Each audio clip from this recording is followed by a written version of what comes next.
sure how long I was going to leave the camera rolling without anything in frame because it's been a long time since I have made a video. Not that I need to tell you that, but the last video I did was alien eggs, life-size alien eggs for my daughter's haunted house. And the alien egg video is the reason why I'm wearing this really cool Nostromo alien jacket.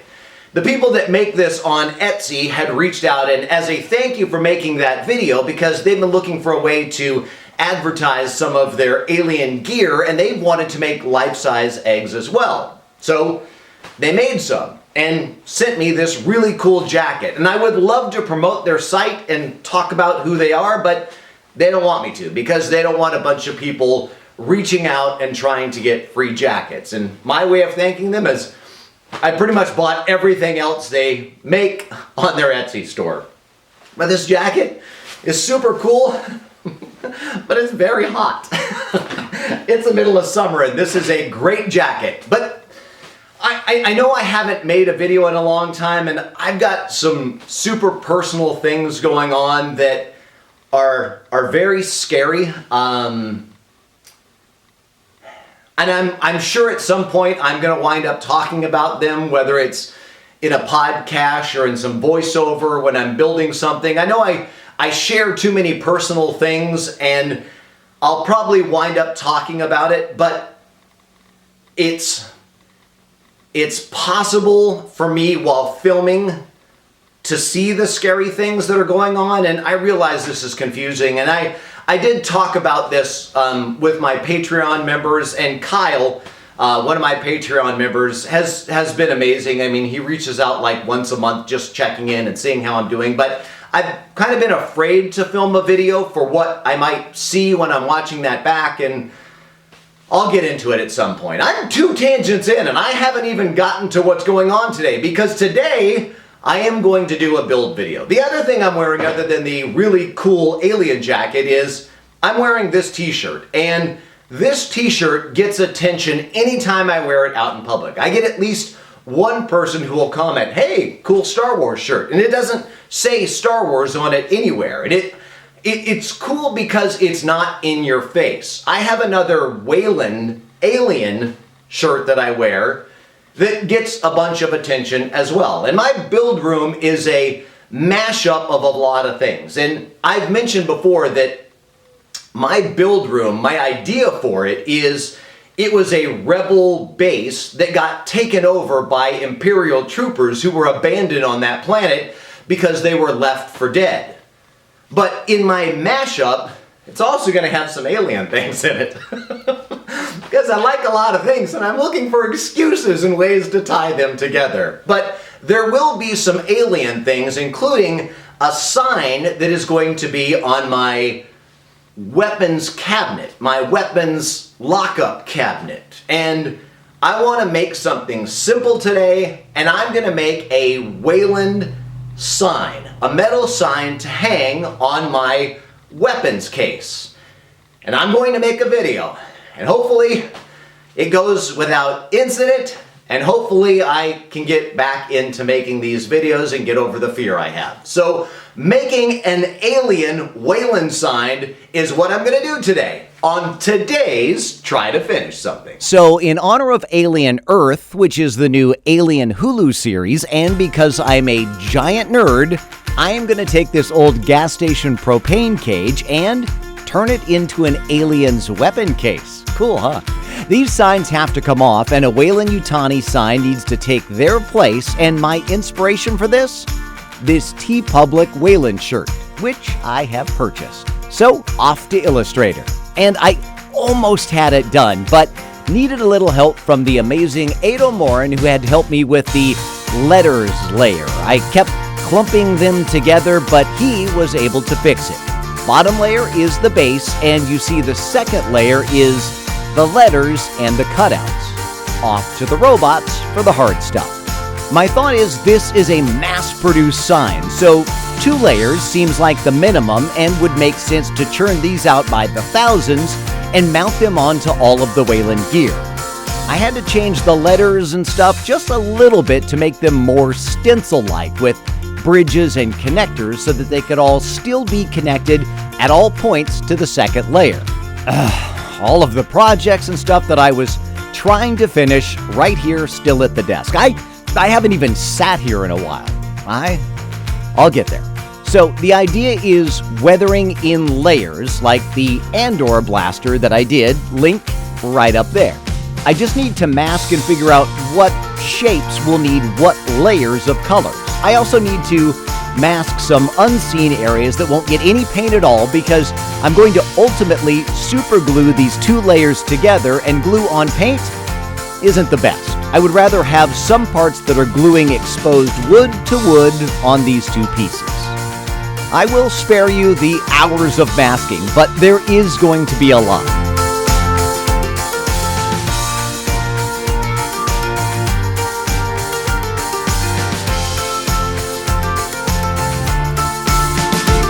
Off to outside and filler primer to seal the wood, since this is supposed to look like it's metal in the end of the project.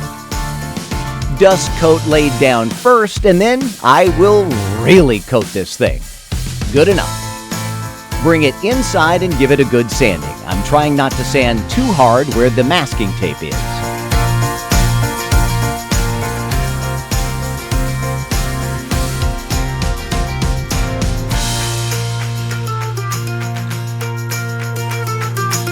Now I'm just masking and figuring out where the white will go for Weyland and Better World letters, because those in the end are both going to be white.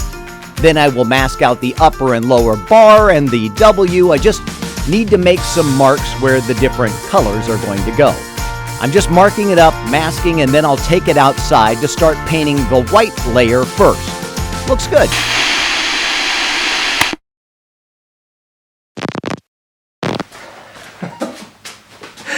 I'm out of practice. We interrupt our regularly scheduled program because I am an idiot. So what I'm doing is I'm trying to weather in layers, and so you really have to plan this out. And where those words are, I had put primer on it, which has a dimensionality, and I put white over it. I shouldn't have, because if I scratch that off, I'm going to scratch down to a gray primer, and I need it to scratch and be able to be seen. So if you're doing weathering in layers, you have to plan it out so that when you take off that layer, you see the color underneath that you want seen. The color that I want to be seen under the white is black and maybe some brown. I didn't put any of those colors underneath it, and I didn't plan it out. So I had to take it and I had to sand everything off. All of it. Took me about 45 minutes to sand all of the paint off. And now I'm back to going to paint that with some black primer, and then I will start over and start building up layers of color so that when I scratch off those layers, I see the colors underneath that I want. You know, I haven't had a tangent yet. Does this count?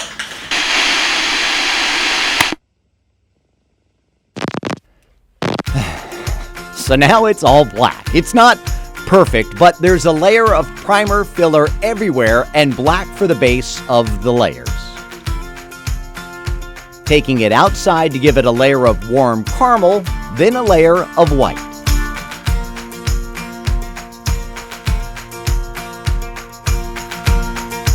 Now let's mask off the gray parts of the W and cover up the white to protect it. I'm doing the gray parts first of the W because I only care about scratching it down to one color, black, for those parts. At least I'm thinking ahead now, and thinking is hard. Now, notice there's a bit of caramel overspray on the white rectangles. That is actually done on purpose to kind of pre-weather those rectangles.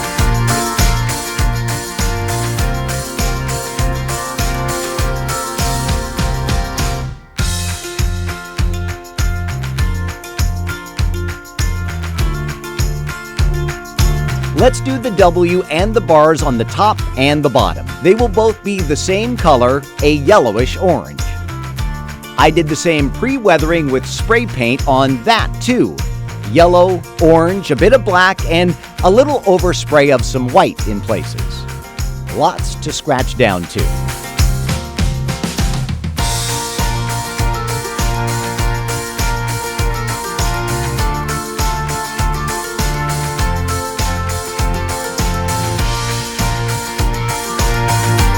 and that looks pretty good. Way too clean, but pretty good.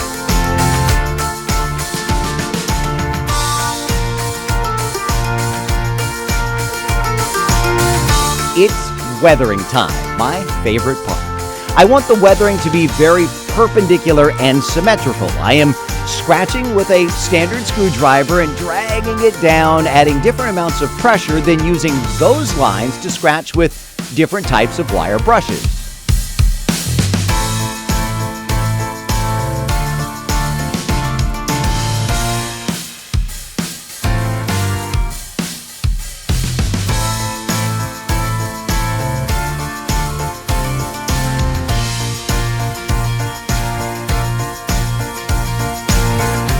More scratches with the screwdriver to weather and add guidelines. Ooh, wait, I have the handle of a hacksaw and it has this U-shaped attachment, and I can mix it up with that and scratch two parallel lines at the same time. Different pressure and weathering away.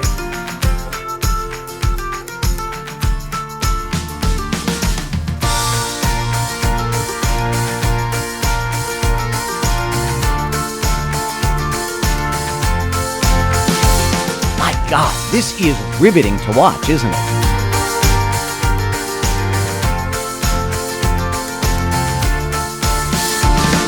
Now, going to use some steel wool to soften up those lines and wear down the colors to reveal the lower levels of paint, and there are a lot of them. Then, I'm switching over to a rougher grit sandpaper.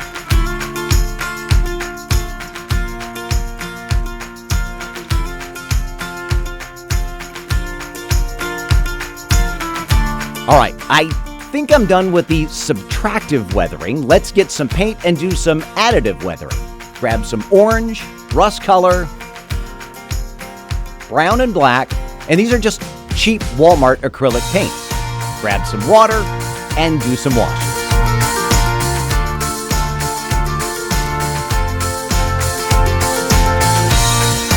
Just a random application and wiping off with a paper towel. The same direction as those scratches. More paint and wiping.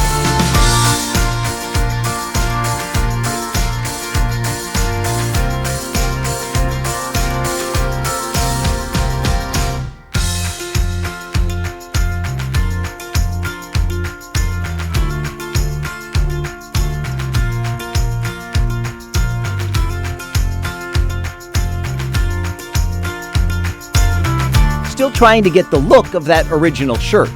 Let's try a super watery paint mix and a little bit of flicking of the brush.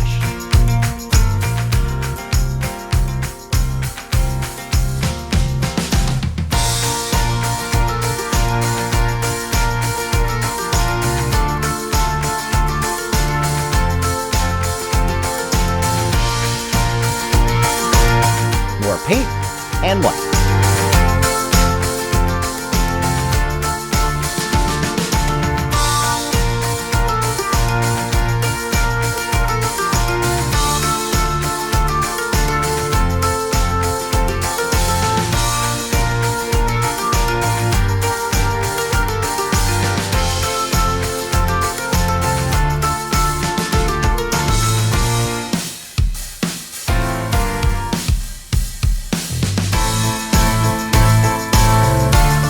Quick check of the look with the top layer added. Not bad. Masking and painting the edges black again because I think it's finally time to glue these two layers together and continue weathering. Just have to make sure that this is all lined up when I glue this and hold it tight. Ooh, I should grab some of my clamps. I have a bunch of these from Harbor Freight. My wife always says, "You've got too many of those." And she may be right. This is less than a quarter of them. But then again, who gets to judge what is too many? Exactly.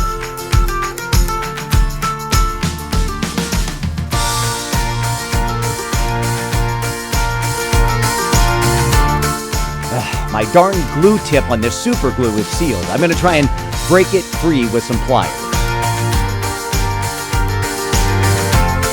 Nope.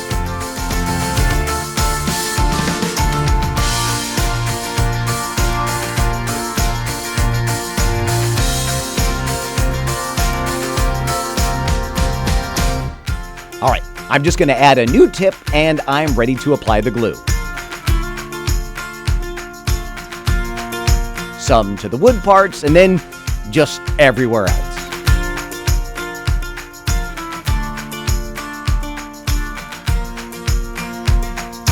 Set it down, line it up again, set it down, and clamp it. And clamp it. And clamp it. All right, maybe I do have too many clamps. I may have a problem. I will add some weight to the middle as well. Now, I want to do some paint chipping on the black parts of the edges, and I want to use masking fluid. So I need to mask out everything that is not going to be black, and I'm going to head out to paint.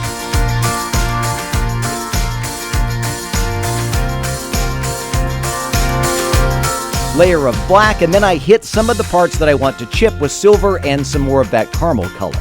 Now I'm just using a ratty brush and I'm applying masking fluid.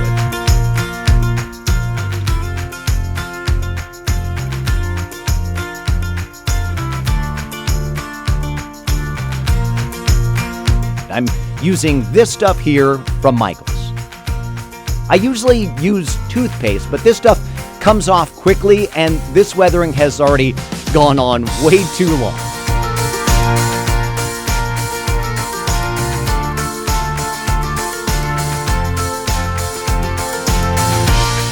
Now to just let that dry.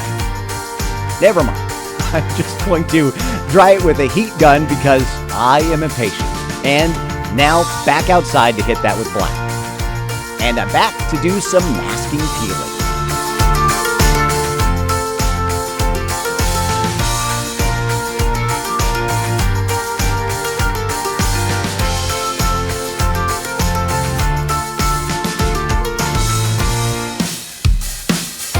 Now I'm back to do some weathering. Same colors I used before, except I'm going to add some grit. Like in the actual propane tank real weathering scene here. I'm just adding some baking soda to give the paint some roughness. I will also do some random paint here and there and dab it in all of the black areas as well. This is going to add a bit of dirtiness to all of the black areas. I'm just painting and dabbing all over and keeping it random.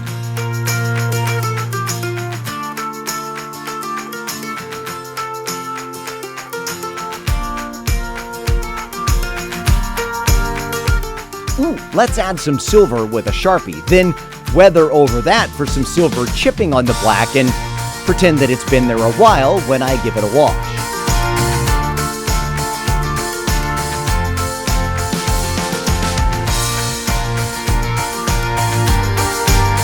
All right, I think I am completely done.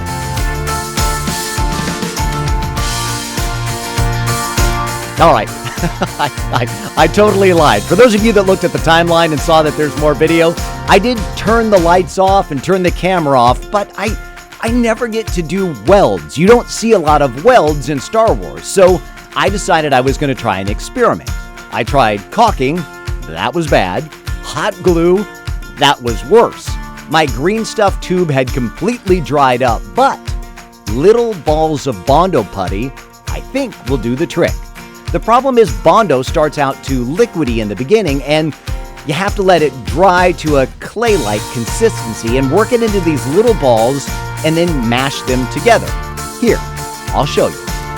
Get a little bit of the Bondo out and wait for it to firm up until you can roll it in your hands and it doesn't just go into every pore of your hands. You could wear gloves, but that's for suckers and people who care about their health.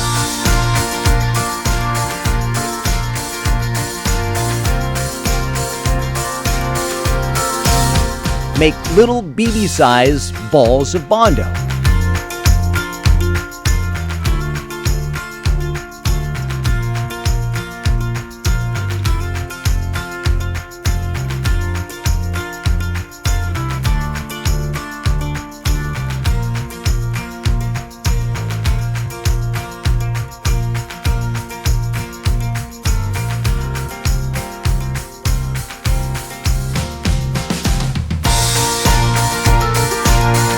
I have a little bit of mineral spirits in a cup to help the Bondo slide off of my fingers.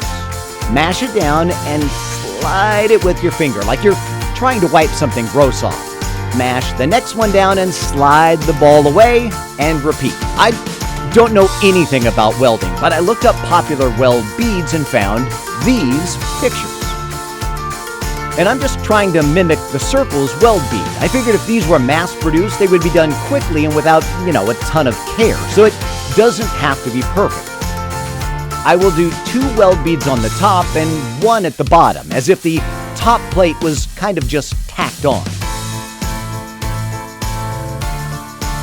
Once those dry, I will give it a painting of mirror silver paint and a wash with my oil paints that I still have.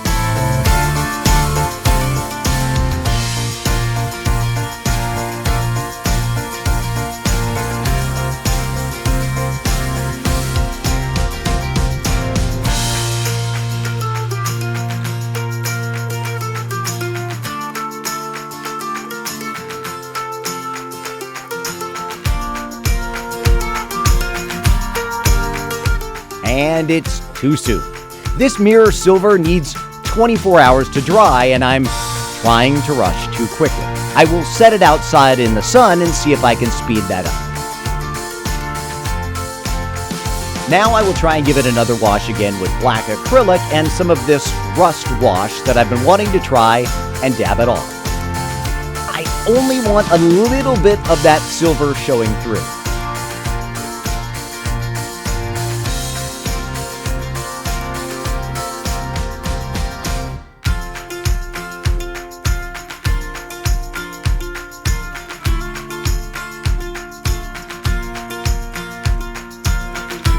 All right, I've got to stop. I keep seeing things that I could change, but I finished a video. You must be so proud of me. I am calling the experiment with layered weathering and a Weyland-Yutani metal sign plate finished.